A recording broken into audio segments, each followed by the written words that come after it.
Welcome to Second Wind with Joyce Buford, a program for and about women. Joyce Buford is a certified coach and motivational speaker who has a passion for helping women who need a second wind. She is the author of the Amazon bestseller, Effortless Happiness, How to Find Your Voice and Finally Ask for What You Really Want. She studied directly with her mentor, Jack Canfield, and is a fully certified coach in his program. Also, she has served as an assistant in his training programs. Through her study with many prestigious coaches and mentors, she has created a powerful program that has positively impacted thousands of people. On today's program, Joyce and her guests will help you to get your second wind. Now here's your host, Joyce Buford.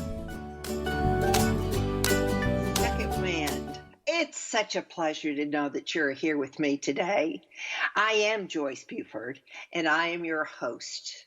And I am the founder of JoyceBufordEmpowers.com, should you want to go look me up on my other side of my life. But this show, as you all know, is about women learning from other women. We learn about their stories of pain and success while maneuvering the changes involved with evolution in our lives. It's about the successes we experience on the other side of change. There is happiness of success on the other side if you are sitting in a very uncomfortable place today. Well, I have a little story that I want to tell you, but before I go into that, I want you to know that our guest today is Ellen Rohr, and she will be talking about where did the money go? Which is a very, very great question. Haven't you said that to yourself? Where'd the money go at the end of the month? So she'll be talking about financial basics for business owners and who want to be profitable. Of course, we all want to be profitable. So stay tuned, and Ellen will give us most of the hour today. Now, before we visit with Ellen, I wanted to talk a little bit about defining moments. Those moments in our lives where life changes. Every life has a series of defining moments. Matter of fact, probably when I mentioned that, your mind went immediately to one that you've experienced, either in trauma or happiness. Moments that shape and change us, like defining moments, have a huge impact on our development and our choices of how we pursue our lives. They aren't easy to recognize sometimes when you're experiencing them. I wish they were. It would help. But when you're living through those moments, they feel like another blur in a series of blurs that fly by, hardly marked or commemorated. But as you look back through the lens of hindsight, it's easy to recognize the small twists and turns that shaped everything that you were and are and will be. Everything that you believe in.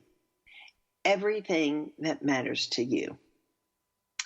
These moments are going to be unique and different for anyone, and yet there are some that are very widely experienced by many of us, so that we can hear them echoed in other people's lives. I know the moments that shaped and impacted me. I know the happy moments. I know the painful moments. The ones that were tough are going to resonate with one or two people if I were to talk about them today. I know this because I'm not the only one who's been through a divorce, a loss of a mate, transitions of life. But there are positive ones too. Some of them are negative, yes, but I love the positive ones, such as the first kiss, such as the first job. How did you get your first job, and what were you doing? All of these are happy moments, and there's learning going on in each of these. Well, my guest today, Ellen Rohr, is no exception to the woman with the defining moments. We all have them. Ellen Rohr is the business makeover expert. She teaches few things that make all the difference to our business success. Easy financial cleanup, profitable pricing, and powerful business planning. Ellen is a columnist for Huffington Post. She's also, I had to ask her what this was. It's a magazine for plumbers, since that's her industry that she works in, called PHC News.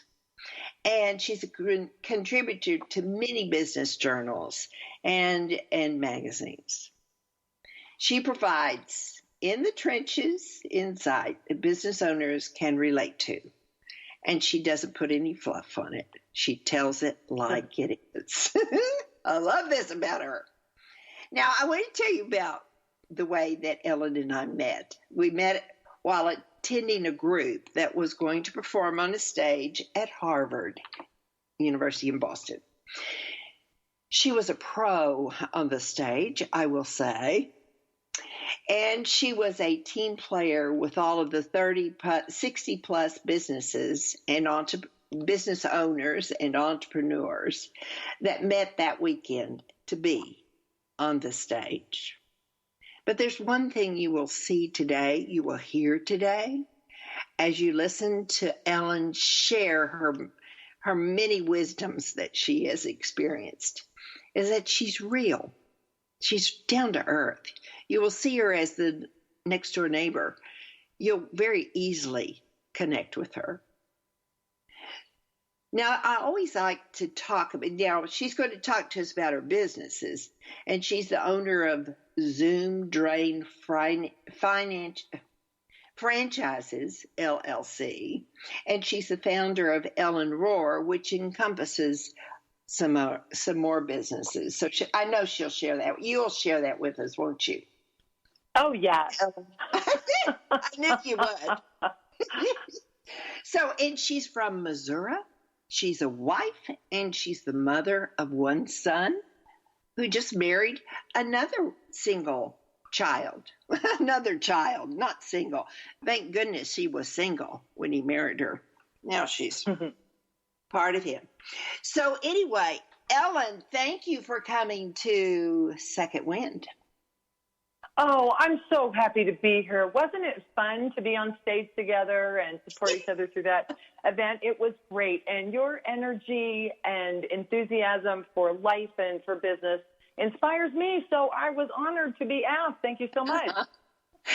Well, we had that was a fun weekend. There was lots of firsts that weekend, and I thoroughly enjoyed meeting so many of the people that were involved with that, such as yourself and many of the others. So it was one of those positive experiences. I want you to share with us, though, just how you got in the plumbing business. This is not a typical career for a woman. I don't know, but I'm thinking. Well, yeah. I mean, do I look like a plumber to you? We have a lot of stereotypes about this. But I got into the business like a lot of people do. I married into it. So many people, many women in the industry. It was a family business. Most businesses are family business, and my industry is no different. So I married a guy. I said, "What's your name?" When I first met him, and he said, "Hot Rod." So I married him because what are you going to do with that? So I met Hot Rod, and he was a plumber, and I thought plumbers made a lot of money. So that was an opportunity to learn about the industry. I didn't realize that. At the beginning, when we were first married, we did not work together. I had I'm one of those fence testing, troublemaking kids who had about 1 million jobs. I've probably been fired more times than most people have been hired. So, I was just kind of a troublemaker, and I did all sorts of jobs just for the experience, and I learned how to ski by being a ski instructor and a ski patroller, and I learned how to sail because I worked at a boat dock and a windsurfer dealer, and I just had all these fun jobs. I was a lingerie model once. Yep, that was a I can short-lived believe career. that. But She's a is that good-looking crazy? woman. Well, I used to have that going for. At some point, you have to develop a personality. But when I was younger, I just explored all kinds of things. And then I married Hot Rod, and I didn't really pay too much attention to him and his partner. His partner was his best friend, and they were in business together, had a little plumbing company. And then something really awful died. And you may relate to this story, but Hot Rod's partner was a worrier. You know, people like that. Maybe you're like that. Worry about things. My mom is like that. And, you know, he was a worrier. And Hot Rod is very laid back, but his partner would worry about everything. And one day, it was Friday afternoon. He'd worked about 100 hours that week, and he just had it. He said to me, I hate this. I hate the business. I hate you. I hate Hot Rod. I hate our employees. I hate our customers. You know, if I don't do it myself, it'll never get done, you know, because it was never good enough for him. He's always, you know, worrying about everything. And me, yeah. I'm always sunny and optimistic. And I'm like, oh, you just had a long week. You'll feel better tomorrow. Well, he didn't feel better the next day. And he went to the hospital. And on Sunday, he died. He was 33 years old. And he literally worked himself into a stress-induced health crisis, and the guy died. Oh, and my so word. Hot Rod and I are, it was awful. And so Hot Rod and I are just like looking at each other like, how did that happen? Yes. And, you know, and I bring this up because it's not worth that. You know, everybody has something to worry about, and money troubles and business issues and you know, people problems and all that. But it helps to develop the skills that are required to help you put that in check, if that's, you know, meditation or, you know, some kind of a spiritual practice. In any event, this was an eye-opener for me. Go ahead. I want you to interrupt me as I get going. Well, yeah, how do you put it together? Because I know normally when you have a business, everybody's got their own specialty that they sort of work in. So did you have some surprises? Well, the biggest surprise, I surprised my husband with this. So he, you know, after the dust settles, his best friend has died. My husband didn't love the business of business. He liked the craft. And many people may relate to that. Like, you know, if you groom dogs, maybe you love dogs and love grooming, but you don't like keeping track of the money or the marketing or operations. Right. He was like that, and that's not an uncommon thing. So, you know, talking about dividing and the duties, I said to him, listen, I've had a whole bunch of jobs. You know, I went to school. I, you know, got a degree in business administration. You turn wrenches. I'll take care of the money and the admin, and we're going to get rich. So I talked my husband into this idea that we're going to work together, and it's going to be great. Yeah, but that awful. makes good sense because you had the degree in marketing, didn't you? I had a degree. It was just a business administration degree, but I had a lot of experience with all kinds of businesses. And at the time, I was a restaurant manager, so I'd moved up through the ranks. You know, we have one son. You know, that got my attention. That was the first time I ever thought about, like, having a real job and actually bringing home some money. So I quit my real job with the benefits and the vacation and someone to cover for me and all that.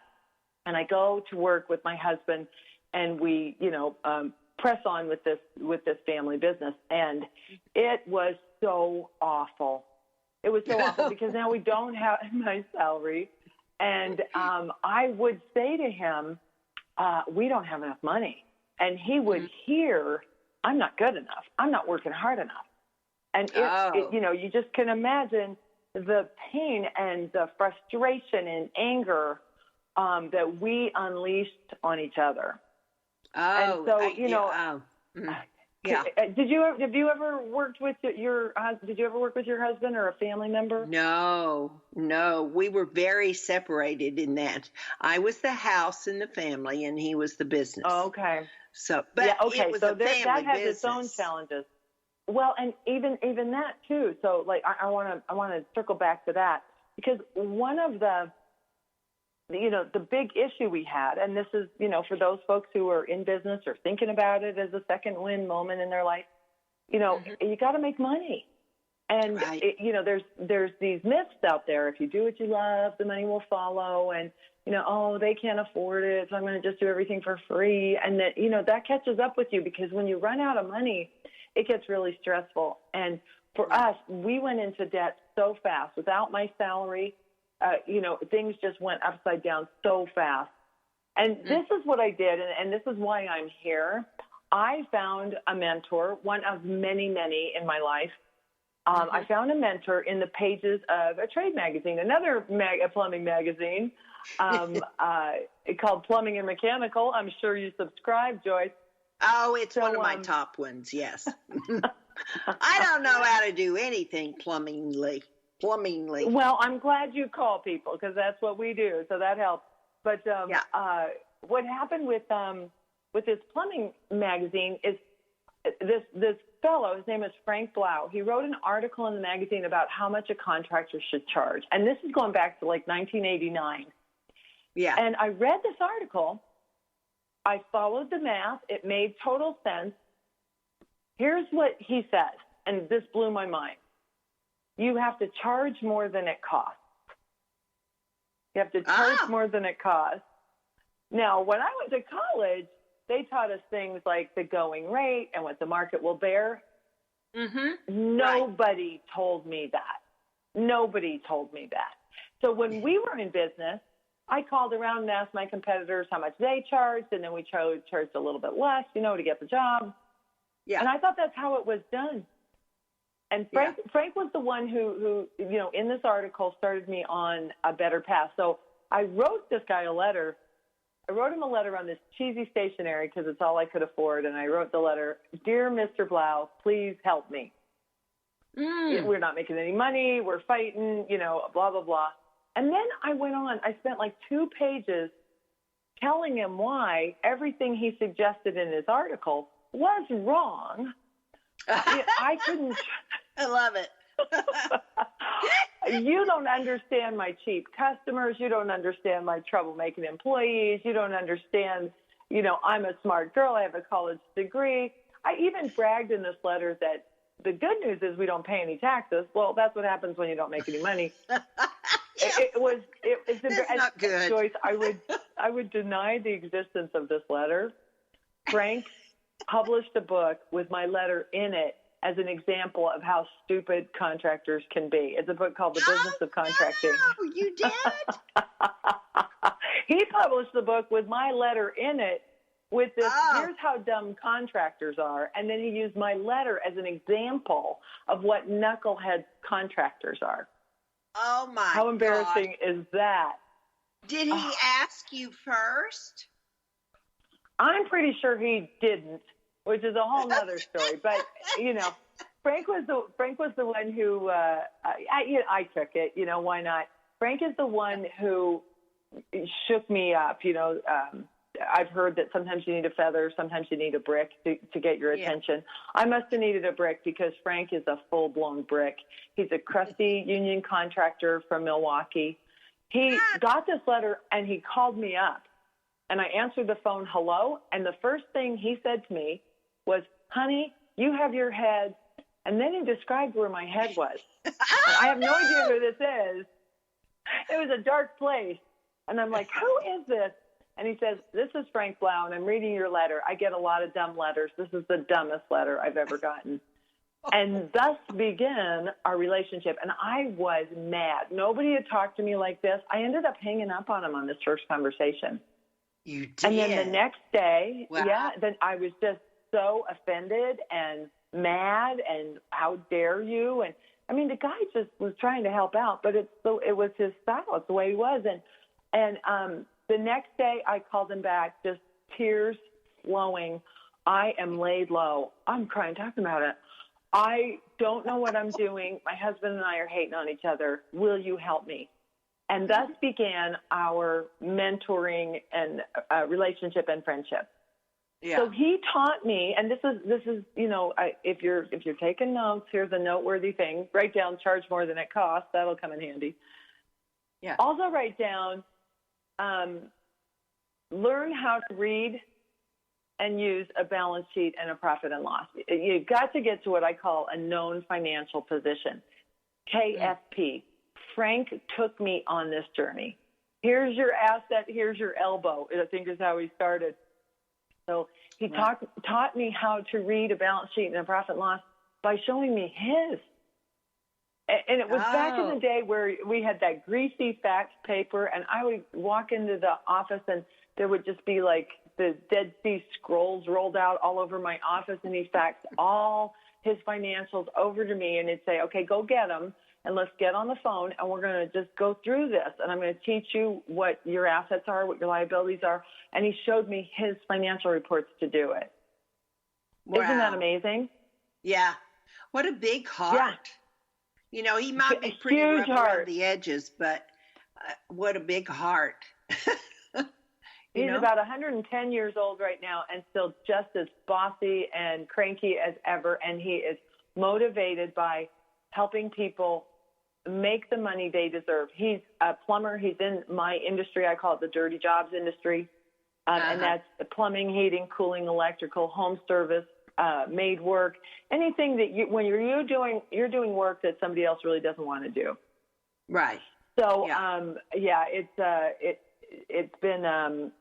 it's been an amazing journey, and he's the one who taught me, these basics. So what happened to me, and this may or may not apply to you, dear listener, but what happened to me is, as I was going through this process with Frank, we got to a known financial position, and we have this big pile of debt. And he says, the reason you go into debt is when you charge less than it costs and you operate at a loss.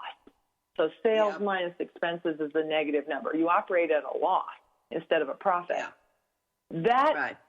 That by virtue of the balance sheet, if your equity goes down as a result of losing money, your assets go down. You run out of assets, you run out of cash, and you have to borrow money to stay afloat. So if you've got a big pile of debt in your company, I'm 99% sure that you're not charging enough. Mm-hmm. Isn't that brutal? Yeah. Yeah, it is. Yeah. And that's probably, this seems like a pretty easy question to answer, but it's the numbers games that causes most companies to fail, right? They run out of cash. Yeah. In fact, they run out of cash usually after they've built this big pile of debt. Or they've put a ton of money into their company to keep it afloat. Like people say, how can you stay in business if you operate at a loss? No, you'll go out of business. It's kind of like the economy of, how economies work. You don't go out of business, not in this great country. You go into debt. You'll get a credit card in the mail. Your supplier will tell you, oh, it's okay, pay us back a little at a time. You will leverage, yourself until you can't anymore. At some point, people won't lend you money anymore. And then that's when you have this, come to Moses moment. Oh, my, what am I going to do? And, it gets worse than losing money. It gets, losing money unchecked will lead to a big pile of debt. And that itself becomes yet another stressor. So if you have debt, here's another sometimes tough pill to swallow. If you have a lot of debt in your company, you have to charge enough to cover all your costs, make a profit. And in those costs is debt reduction and paying off that debt. So your future customers literally have to pay for your past mistakes. Mm-hmm. But that's how it goes. That's how businesses work. And so this is why I'm here. Like, I needed someone to tell me these kind of brutal lessons. Joyce, I went to business school for 4 years, graduated at the top of my class, and nobody taught me the street smart stuff. I know. Isn't that crazy? I learned a lot. I loved college. I think I'm a big fan of higher education. If you can afford it, if you don't go into too much debt to get this kind of education, I mean, it's such a great experience. However, one of the things in college, when I went to college and I took accounting, did great at accounting, they have all this highfalutin stuff that you learn that I've yet to use. But what they didn't tell me, here's another thing, is if you have a balance sheet and profit and loss in your business and you've never paid attention to them, they're probably a mess. Mm-hmm. Like your closet gets to be a mess. Right. Just, you shove stuff places, right? So Yeah. if your company is, if your financials are a mess, well, then what? How do you fix it? I want to share another tip. Find someone who understands accounting. This could be your CPA who has a bookkeeper. CPAs are often not very good at accounting, but they may have someone in their Rolodex, a bookkeeper, a QuickBooks expert, right? And find someone who will teach you how to read a balance sheet and profit and loss and then clean up the mistakes. And you might have to kiss a few frogs to get one. Mm-hmm. Yeah. Right. A lot of bamboozlers out there, a lot of people who promise you the moon. When you hear something like, oh, I can do all this and you don't have to worry your pretty little head about it, that's a bad indicator. Mm-hmm. You want someone who says, hey, I'd love to help you become a good financial steward. I will teach you where your money is and where it goes. Yeah. And together we can do a good job here, because a good bookkeeper can set you up for your CPA, can make sure you stay in compliance, can make all the difference. That's a really good recommendation. I'm hearing that too, because that's good, wise information. I was just going to ask this, and if I get too personal, let me know. But I have a suspicion that you like to get personal. Yes, so let me ask you this: when you were the housewife and your husband was the breadwinner, did you know all about the money? No, I was given an allowance, which is it's so crazy how these different households are set up. But I was set up as a department. Thus, the wedding is over, the marriage is over. But I was a department. I shouldn't laugh. I'm sorry. So, we are going to have to go to a break. And when we come we're going to go back to that point. Okay. Yes, we're going to talk more about a business plan, some way we can maneuver this strange world of business. Because a lot of women that may be listening to us are experiencing, like I did, the world of business for the first time. So we're going to take a brief, short break. Aren't you loving Ellen's suggestions? I told you were going to love this. So anyway, we will be back. Ellen will share more. She has a simple business plan that we can implement, and that'll be another wise bit of information today. Yes. Welcome back to this segment of Second Wind. Joyce Buford, the author of Effortless Happiness, continues in this segment to share insights that will help you live a life of greater purpose and filled with happiness. Now here's our host, author and coach, Joyce Buford.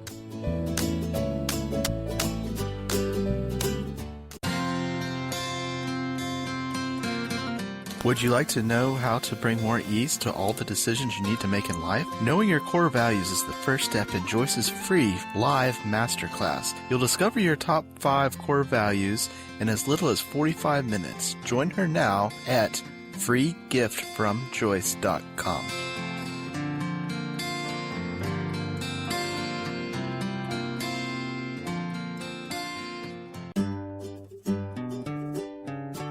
Close your eyes and imagine living your life without limits. Where would you go? Who would you meet? What would you do? During an Uncover Your Hidden Genius session, you will discover what's keeping you from living your life with purpose, passion, and fulfillment of your potential. You'll get a clear vision of the steps you need to take to uncover your hidden genius so that you can live a life without limits. Sessions can be done over the phone, Skype, or in person. Find out more at www.joycebufordempowers.com or by calling 903-287-0747.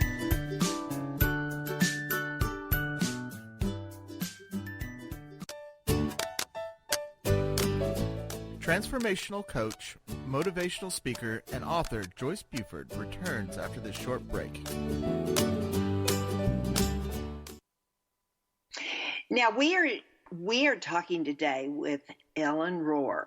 Now, I know you're returning from the first half because she has just dropped on us some really important information about knowing your personal information about your business. You need to know your numbers. You need to know where your numbers are, why they are or are not working for you, and how to fix them. But go first to find a bookkeeper to help you if you're not strong in numbers. That's definitely a recommendation. Now, Ellen, what were some of the other things we were talking about? I love the bookkeeper. The bookkeeper tip is a bookkeeper or another business owner. Like Frank Blau was just a business owner with whom I didn't compete. All right, yes. That's important. So if you go to, like a BNI, they don't let, too many people from the same company, type of company or same industry join. Or if you belong to a national association, in business, a great tip is to get those trade magazines, learn about your industry. Smart people write articles like Frank did, and you reach out to them or you go see them at seminar, and this is how you're going to get, this is how you're going to get smart at College Plus education. And by the way, if you didn't go to college, college isn't what makes someone successful in business or not. It really isn't. It's all about figuring out how to run a business. But before we leave that last topic, I wanted to share one thing. So Joyce, in my life now, as a result of, my grew up privileged, my mom and dad were just terrific parents, and we had a lot of money when we were growing up. But my dad lost it all in bad business deals towards the later part of his life, and we didn't know about it. And so, you were talking about it being separated from the money. So in your business and personally, you can use QuickBooks to do a personal balance sheet. What do we have for assets? What do we owe in liabilities? What's the difference? That's equity. What do we bring in for income? How much do we spend? Are we spending more than we bring in? Right? The same concepts apply personally. Now, let's get into business. I know you want to talk about the business plan. And so here's how we're going to segue, sister. Okay. If you look at your personal financial situation and you are spending more than you're bringing in, which so many people are going into debt every month, right? The same thing will happen in business and personally. Here's a recommendation. If at all possible, I don't want to be judgy and I don't know everyone's situation, but if at all possible, don't get a second job. Start a side gig. Start a business.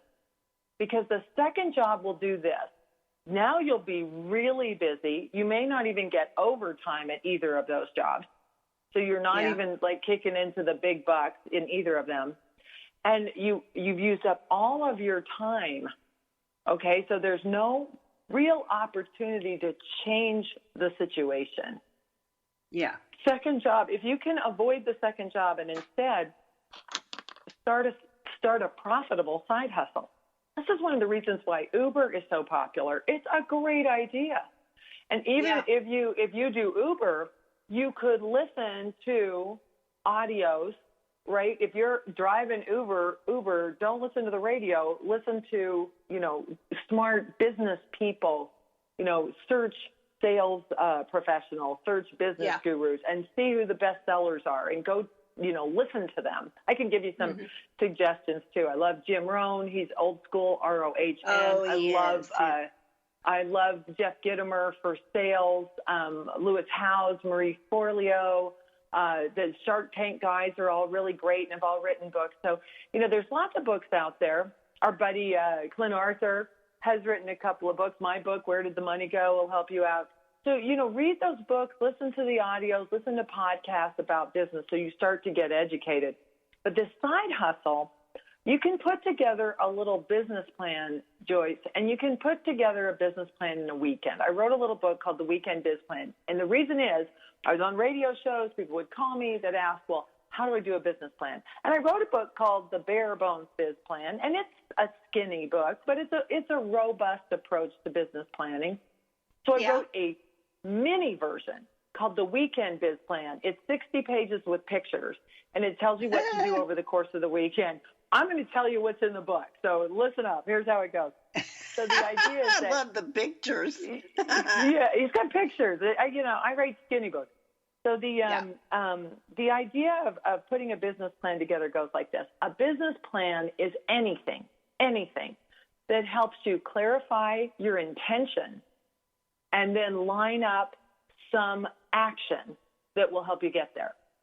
Mm-hmm. That's all it has to do is clarify your vision, your intention. What do I want and why?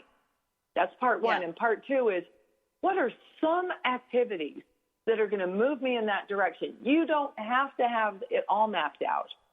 You just want, if you're clear enough, here's another thing that changed my life. I'll give you a quiz, okay? Between intention and action, which is more powerful? You want me to answer that? I do. It's quiz, pop quiz. What if I fail? You'll be loved. You will be pretty important. But what did you say? I know without intention, you've got to have action. So, I can go either way. You need both. In fact, if you have intention and no action, you're going to be just standing there. If you have action and no intention, you're going to be a hamster on the hamster wheel. So you absolutely need both. But of the two, the clearer you are on what it is you want and why, the less action you'll have to take. Doesn't that sound good? Yes, I like that. Yeah, like it makes it so easy to say no to something that doesn't line up. Yes. You know what? I just had a really great opportunity put under my nose the other day, and I thought about it for like 3 minutes, and I just said, that is an awesome opportunity. I'm so grateful that you reached out to me. It does not fit with what I'm doing right now and what I want right now. So I said no. And that saved me so much time. Applaud, Ellen. That is the biggest problem I think that most entrepreneurs, and you're saying business people too, have in their business. They get sidetracked. Yeah, and there's so much opportunity. I heard this once from Esther Hicks said this. She said, you might worry that if your opportunity comes in and you miss it, it's like, what if your ship comes in and you missed your ship? And she said, have you ever been to a harbor? Ships are coming in all the time. There's no shortage of ships. There's no shortage of opportunity. Isn't that awesome? Yes, that is. It takes a lot of the worry out of opportunity. Yeah. Yeah. I love. So don't worry about this one great thing that you might have missed. There is no such thing as one great thing that you might have missed. There's opportunity everywhere. There's ideas everywhere. There's information everywhere.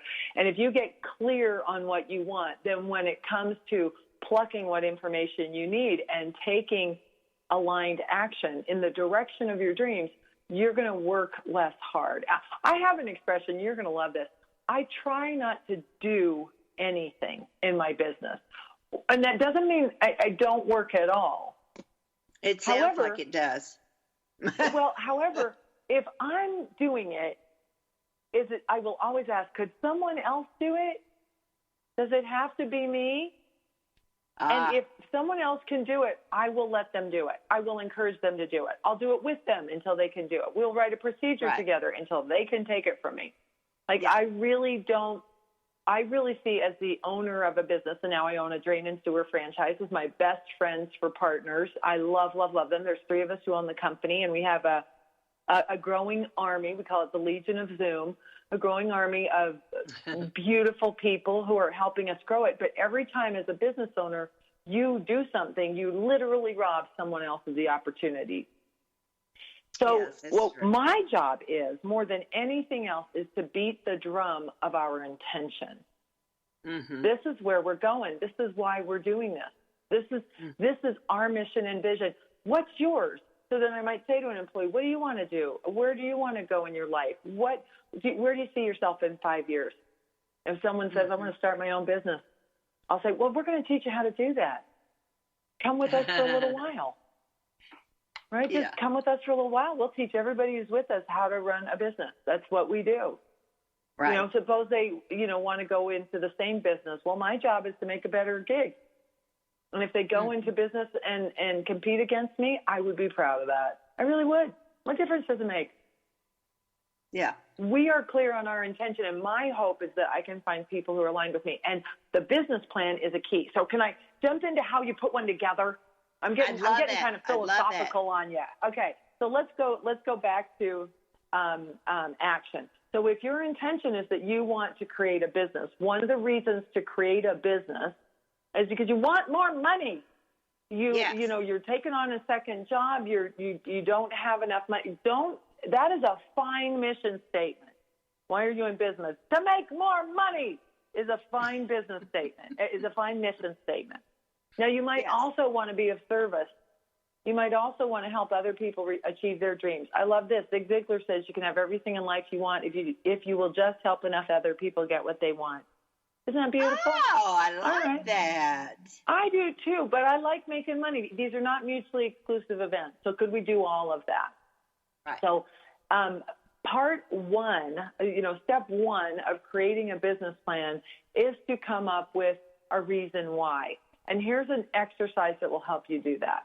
So I call it a mission statement. Different gurus call it different things. I love Simon Sinek. Oh, please read his book, Start With Why, or watch his TED Talk on Start With Why. It's so good. Have you seen it? Yes, and I've seen it more than once. Okay, I just love to hear that man talk. Isn't he great? I know. So, yeah, that's a must. That's an essential business building tool or life building tool. I love him.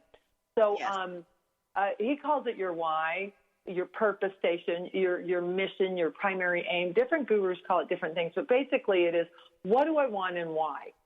Those are excellent questions to ask. What do I want and why?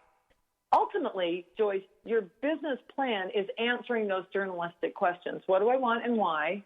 How much money do I want to make? How much time do I want to spend? Who do I want to have help me? Who am I going to need help me? By when do I want certain goals? Right? And then how am I going to do these things? And then you just pick a few items. So really a business plan could be boiled into just making a list of those journalistic questions. What, why, who, by when, for whom, by whom, and how. Does that make sense? Yeah. Okay, that'll get a business plan together for you. You could do a vision board. Now, is this the copy of your weekend biz plan book that's on your website? Yeah, and I've got, if you go to, let me see if this is working. I can give this away, which would just be adorable of me. Weekend biz plan -free. Let me see if that gets us there. I'm gonna check this website. Oh, it does. If you go to Ellenrohr, ELLENROHR.com / and then it's WBP, that stands for Weekend Biz Plan, WBP -free. Ellenrohr.com / WBP -free. You can have the book, you get some forms, you get a little bit of love from me. So there you go. And so in this book, one of the first exercises I recommend is that you write an essay about your life, about the life that you want to live. Oh. And in this essay, you're going to find some clues to what your business could be. And you're going to find some answers to the question of why this business should exist to move you in the direction of this life that you want to live. Yeah. So, and the exercise goes like this. You start in the morning. When do you wake up? And with whom? And what do you do next? And do you go for a walk? Do you read something spiritual? Do you make coffee? What is your morning like? What's your morning ritual? Do you go to work? I am clear that I will work till the day I drop over. I don't even get why you would want to retire. That's just not in my perfect life. But again, I don't work that hard, just saying. So, what would I do? I love mentoring people. I love radio shows, podcasts. Thank you so much. I am living my perfect life right now, sister. Thank you. I love it. Yeah. And so you write down what you want to do. How much money is in your checking account? How much do you have for investments? And you write these things down. When the lottery gets to be $1 billion, that makes me kind of nervous. I don't know if I want to be that rich. How rich do you want to be? Right? So you just put this little essay together. And in that essay, you're going to find your mission and some goals and some other cool things that'll guide your business plan. Yeah. Awesome. Now, do we have time for another step, or do we have to take a break? No, we're just going to keep right on going. Okay. So now, let me give you. Go ahead. Were you finished with that? That's the first step. Like the first step in the weekend biz plan is for you to do that exercise. Okay. Good. All right. Okay. You ready for another step? Yes. Okay, so like if you did this in a weekend or you did it in an afternoon, the idea is that you spend a little bit of time on the exercises that I lay out for you, and then you've got a business plan. Like someone says, you have a business plan? You can say, yes, I do. And you start it with that little essay. Okay, this is what my perfect life would look like. And you write an essay. You can also do a vision board. For those of you who are more tactile and you like cutting pictures out of magazines and drawing things, you could do a vision board too. That would suffice. But you're going to get this idea of what your life looks like. And then you're going to look at a business. What kind of business could I create or fix or start that would move me in the direction of my dreams? My friend Howard Partridge says your business exists for one reason only, and that's to help you achieve your life goals. So business can be a great vehicle. Getting 2 jobs, that probably won't get you there. A job in a business may get you there until you can quit your job if you want to focus on your business. You can do that for sure. So another great author, Melinda Emerson, has a book about starting a business in a year, and she suggests that keep your job and start this side hustle. Take a year to do it, and then decide if you're ready to launch without your job. So good. All right, so another step would be then to write down some goals. So goals are to have by when statements. So from this perfect life, you might say, I want to have $150,000 in sales by 12/31/2019. In my business, trucks are a big metric, so I want to have 50 service trucks. I want to have, I want to have 20% net profit. I want to have cash to bills to pay a ratio of 2 to 1. You can just buy, and then you put a buy. Now, here's the thing about setting goals. If you don't achieve your goals in your business, nobody comes and gets your dog or your firstborn. There is no consequence, really. Just you've got to lighten up about this goal thing. But if you put a to have by when statement together, I feel like you literally form a vessel into which the universe can deliver your dreams. You just say, this would be great. Thank you in advance. I'd love that, please. Anne Lamott says the 3 great prayers are please, thank you, and wow. Is that just delicious? Yeah. Please, thank you, and wow. All right, so then you set a few goals. And then you talk about the money, honey. Then you say, okay, well, how much money do I want? If I did $150,000 in total sales, how much would that be for me? You put a little budget together. You can do it in 3 minutes. I want to make $100,000. All right, and I have all these other expenses. Boom, boom, boom, boom, boom. Well, I have to have more than that in sales, and then add in the amount of profit I want to make. You could do that in 3 minutes. Then you figure out how much you're going to charge. You get one client who's going to pay you $250,000 for one job, or you get 250 clients who are going to pay you $1,000 for something. You see where I'm going? Yeah. You just figure out like a little strategy. What could we offer? How could we package it? And you work on that exercise for maybe an hour, and you go to the next exercise. Let's go into, and you're going to have to revisit that exercise. It goes back and forth a little bit. Once we talk about marketing, what am I going to offer people? Who do I sell to? What do I have? What could I make? And then you go back to your budget. How much would that cost to make that? How much would people pay that? I'll tell you what, in my industry, I compete all the time against people who charge 1/10 of what I charge. And we show up clean, sober, on time, dressed right, and we use a checklist. Our tagline is we're fast, we're focused, and we'll get it fixed. And for that, people will pay me. Isn't that great? And for that, and I do drain cleaning. And for that, people will pay me 10 times what some guy who doesn't show up clean, sober, on time, dressed right, or use a checklist will do it for. Yeah. And not everybody's my customer. But do you want someone who shows up clean, sober, on time, dressed right, and uses a checklist? Right.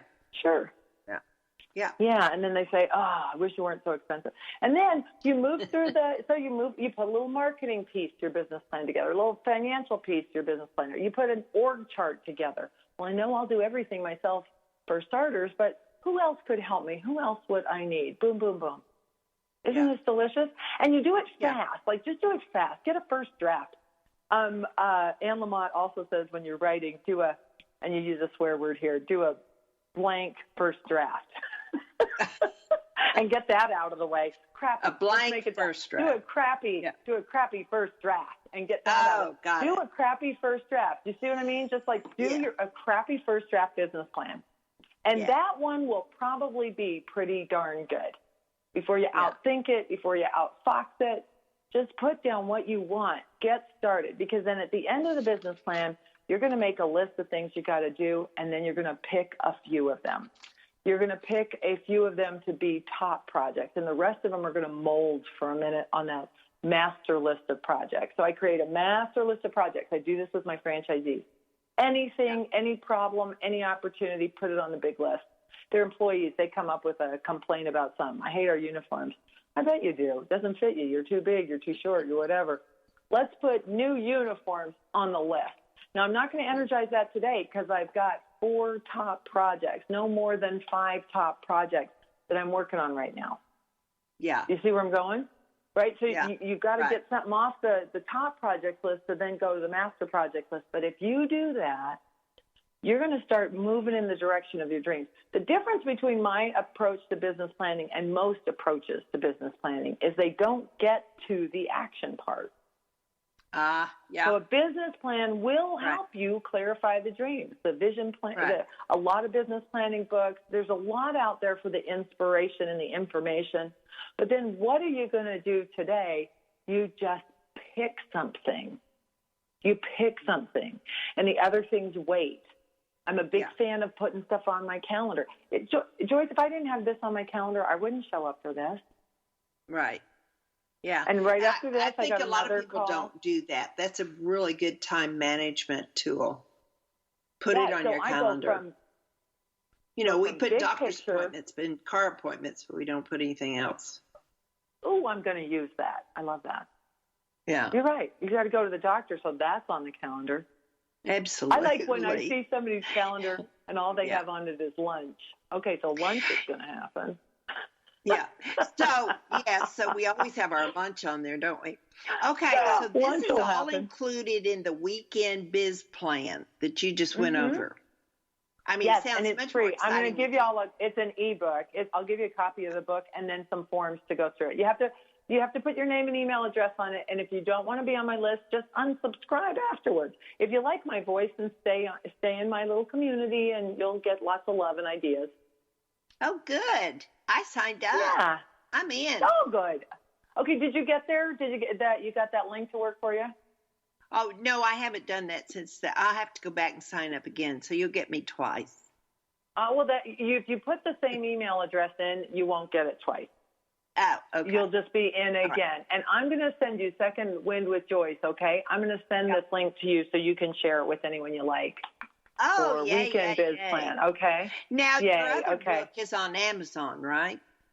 Yeah, this one is too. They're on Amazon, or you can get them at ellenrohr.com. They're actually cheaper at Amazon. But this freebie also comes with some forms and stuff. So I recommend you get this one, the Weekend Biz Plan. I'd get it right off the website. I mean, right off that link I'm giving you, ellenrohr.com/WBP, Weekend Biz Plan, WBP-free. Yes, yeah, that helps because then whatever I didn't tell you about on this podcast, so you got a little backup. All right. Oh, I forgot something. Oh, yeah, it's in the book. All right, Ellen. Now, we are coming to where we're in the final run of this show. And you and I were just kind of playing around yesterday, and I loved what you said. I asked you if there's something that you kind of regret or looking back on, you kind of wish, I wish I hadn't done that. Every one of us has at least one, if not multiples of those. And so I was so curious. So did you finally settle on one in our last few minutes on the show?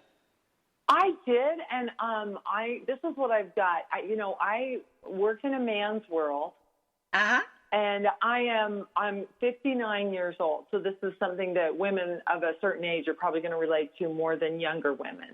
Yes, but it's younger women who are inspiring me to share this. That as I was moving my way up, I've worked in a lot of jobs where I was one of a few women. And it was a man's world. And certainly the world I'm in now, plumbing and drain cleaning, is a man's world. Definitely. And what I regret is I put up with more than I should have without saying, stop that. Mm-hmm. Just even the jokes, the innuendos, the crap, just that, as well as like missed opportunities. And my headset was always, don't worry about that. Just put your nose down. You're going to get what you want. And I did. I could have done a better job paving the way for other women. And I'm committed to doing that now, to calling people out on bad behavior. And I think, the Me Too movement has had an impact on me. Stuff I used to just think was the way things went, I'm not tolerating anymore. And I think that my regret is that I didn't get woke earlier, to use like a expression I'm probably too old to use. But that I just thought that's the way it was going to be, and I wasn't going to let it stop me, but I could have done a better job for my sisterhood. And it is time for us to, I love men, I love people, I get all that, but let's let the pendulum swing to the other direction for a minute, and let's find a way forward. Yeah. Ellen, that is wonderful advice. And we are in the last minute of this show. And so I'm just going to say, thank you, thank you, thank you. You have just been a delightful guest. I can't wait till our next time. But I encourage all of my listeners to go back and listen to this multiple times. There's a lot of good information. And so, listeners, I hope you will. And I look forward to next week being back with you so we can share more good things here on Second Wind. Thank you. And you are wonderful. Thank you so much. All right. Love, bye. Love. Till next week.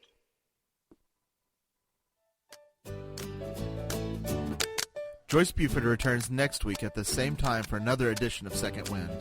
Through the Joyce Buford Empowerment System, women are receiving the support they need through their transitions and are able to reclaim their true purpose with confidence. They receive the tools they need to map out new lives. You can find out more about her coaching services at JoyceBufordEmpowers.com.